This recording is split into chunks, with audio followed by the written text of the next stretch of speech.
And joining us on the line, great to be chatting to her again, we have got Chelsea Berman. G'day, Chelsea. How you doing today? Hello, I'm good, thank you. How are you?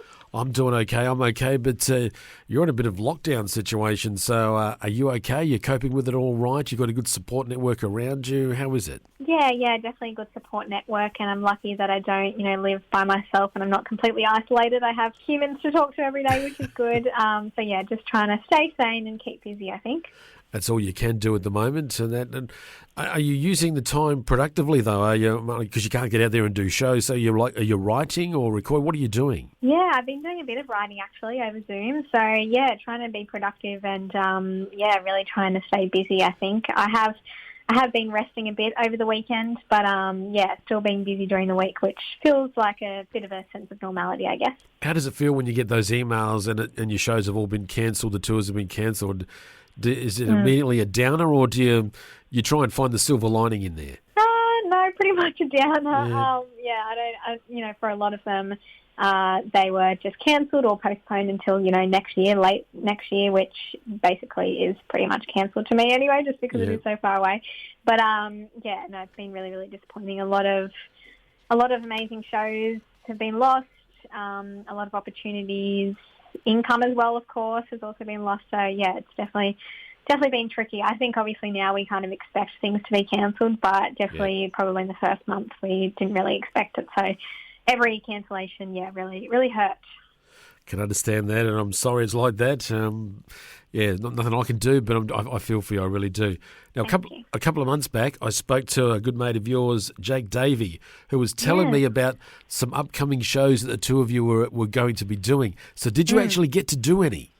No. Well, actually, it depends when you spoke to him. We did have about 4 that we got to do since we started our tour. So we got to do a few around kind of the East Coast, which was awesome. Our next one that we did have planned was in Queensland, so that one unfortunately didn't go ahead. But I think our next one, which we have booked in, is going to be the Tamworth Country Music Festival, so that will be a really good one to get back into it. Well, when I spoke to him, no, you hadn't done the shows yet. You were about to. Okay. So we did get a few in. Oh, good. I'm so glad that you managed to get him in, because he spoke very highly of you, so I was hoping that those shows got together.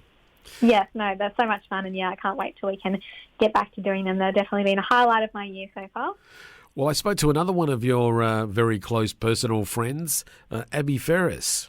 Yeah. And I'm just curious to know that I'm looking on your website, chelseabermanmusic.com, and how come there's no apron on there?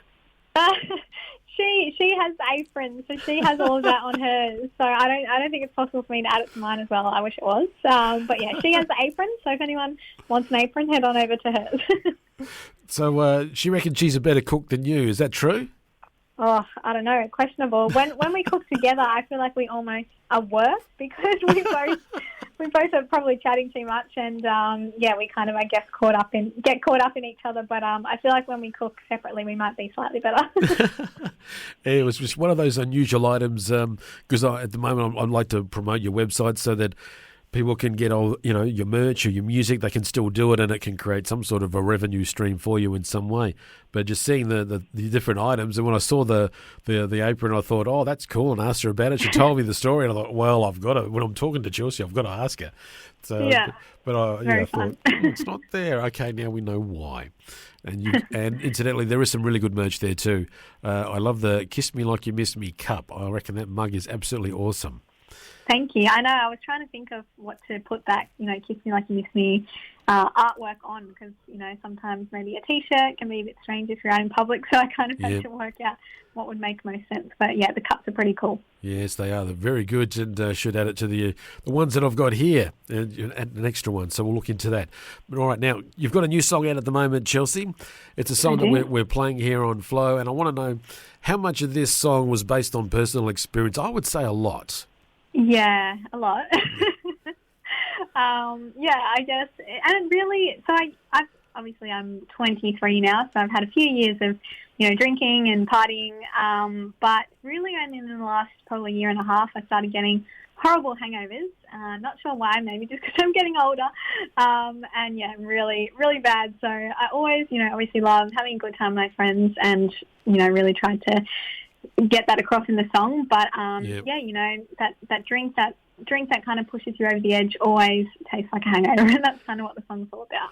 Yes, those hangovers, been there, done that, and it is a case of when you start getting them, it's because you're getting older, and it's usually down to that one you think, oh yeah, I'm okay, I'll have one more, and it's that one that does it, and and it's usually a fireball shot in my case. A fireball shot. So what is that? Don't recommend. So what's that involve?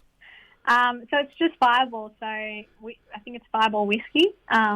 It's a country, like it seems to be a country music thing. So whenever I'm at country music gigs, it seems to be the alcohol of choice, and everyone usually takes a shot before they go on stage at their country music gig. So that's kind of how I got introduced to it, and now it's a thing. And then it becomes the bathroom floor is your friend, I gather. Pretty much. So what's been the reaction from your friends, those that you like to party with? Have they heard the song and gone, yeah, that's us, that's us? Yeah, they've heard the song. They definitely relate to it. We haven't had a chance to, be at a party and have the song on yet just because we've been in lockdown. But I think, they'll definitely probably put it on when we're at a party, and I think we can all definitely relate to it. Absolutely. I know many of the listeners listening, when they get to hear it shortly, they're all going to go, yeah, I can relate to that. And in the morning after text messaging and all that. And I get all that. The lines, you're getting to a point when you're coming up with the lines and the lyrics for the song of, we've got to cut some stuff out because this could be a 10-minute song. Yeah, pretty much. I wrote it with Troy Kemp, and he could relate to it a lot as well. So we definitely had a lot of fun ideas that came up. But, I just love how, pretty much every line that we did end up writing was really relatable to me, and I hope to other people as well. So it was definitely a fun song to write, and eventually, when I can perform it, will be a fun song to perform as well, I'm sure. Oh, absolutely. It'll go down a treat. Absolutely will. It'll go down a treat. And at the moment, Abby, with your songwriting, and that, are you writing on your own, or are you doing collaborations? How's that working for you? Yeah, I've been doing some collaborations, actually. It is quite hard to, I would say, get inspiration to write by yourself in lockdown. So I haven't been doing that too much, but I have been collabing with some other people via Zoom, some people in other countries as well. I've been writing it a bit with some people from Canada, which has been amazing. Okay. And they're so talented. So, yeah, there'll definitely be some new songs for me to be able to release in the future.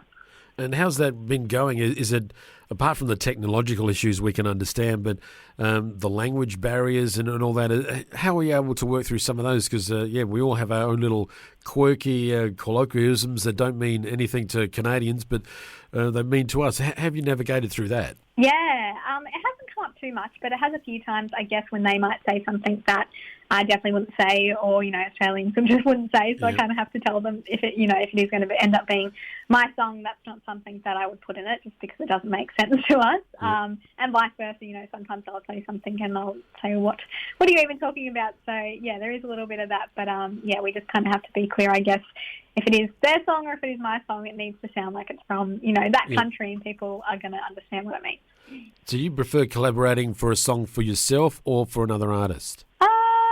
I've done mostly for myself, just because I guess I've kind of contacted them and said, need some new songs, would you like to write? But definitely have done a bit for other artists and really, really enjoyed that. I think it takes the pressure off a bit because, it's not going to be, I guess, something that you particularly will need to, I guess, perform for the rest of your career, and, it's really for the other artists and they have to love it. So, you really have to obviously collaborate with them and work with them and make sure it's something they're really going to like and they're going to want to perform for a long time. How does that work when can you just sort of look someone up and go, yeah, I want to write with them, and then you make the overtures towards them? How does it all work? Or is it, and I guess the same coming the other way, but how does that whole process work? Yeah, usually it's probably through like a mutual connection of some sort. So someone introduces me to them and then we write for the first time and then we kind of see how it goes, and then, they might introduce me to someone they know, and it kind of works all through that. So it's a little kind of web of connections, I would say. But yeah, obviously sometimes I have just gone out there and contacted someone and they've been happy to write with me. So it just depends on the person, I think. But it is obviously always helpful when you do have that connection in some way, because obviously they trust that person and that will kind of get you in the door, I guess. Is there anyone on your bucket list that you'd love to collaborate with? Oh, there's a few. I would love to write with Travis Collins, and we have spoken about it a few times, but it's just never happened yet. But hopefully it will happen in the future, because I love his songwriting and all his songs. And anyone else? Oh, there would be a lot. Definitely some, Nashville artists, which probably will never happen. This caliber of artists, but you can dream. People like Casey Musgraves, Kelsey Ballerini would love to have that opportunity. But probably not going to happen. But still in my bucket list. You never know. It can happen. Let's be positive. It can happen for you. Yeah. You never know. Well, Chelsea, what sort of... You can't do shows or anything, so what is the future looking like for you? Are you just fingers crossed that you've got things like Tamworth coming up that you're certain are going to happen, or how's it all working for you? What's going on? Yeah, look, it's been a bit tricky being able to plan for the future, really. The next show that I have planned is in October, which is in New South Wales. I'm hoping it's going to happen, but we'll kind of have to wait and see. And then really the next big one is going to be Tamworth, so really just crossing my fingers that Tamworth does go ahead, not just for my sake, for everyone's sake. I feel like the music industry really, really needs it. So I'm really hoping that goes ahead, and that will kind of be a really, really good start-up again, I guess, of all the music. But yeah, obviously we'll have to wait and see. And in the meantime, I'm just trying to keep busy writing songs. We'll probably start recording some new music in the near future, and just do what I can for the moment. And we'll love to chat to you about that new music as well. Well, Chelsea, it is always fun chatting to you. I'm so glad we're able to finally get together and do it. And you need to have the apron on your website too. I think that would be fair. Okay, but I'll anyway. tell Abby. And so good luck with everything. Please stay safe, and hopefully that gig, I'm just looking at it on your website now, chelseabermanmusic.com, and that show that is on in October, and then there's one in December, and of course in January. I hope it all goes well. Thank you so much for spending time with us today on Flow. Good luck with everything, and if you could please introduce your current song for us. Thank you so much for having me. Yes, I'm Chelsea Berman, and this is my new single, It Tastes Like a Hangover.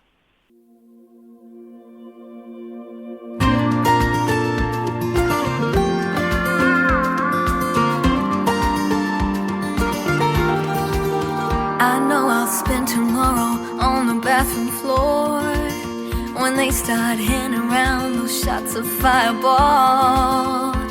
I know that I'll be hurt and won't draw the curtain. One thing's for certain, I'll probably say that I ain't drinking anymore. Tonight I'm gonna make it all worthwhile, and if I'm going down, I'm going down in style. I'm gonna turn the music on, dance up a storm. Before long, you're gonna see this little lady getting wild. Yeah, it tastes like cinnamon on my lips, and in this moment, it don't hurt a bit. Yeah, it tastes like Friday night, taxi ride through blurry lights, like waking up with makeup on. It tastes like a hangover.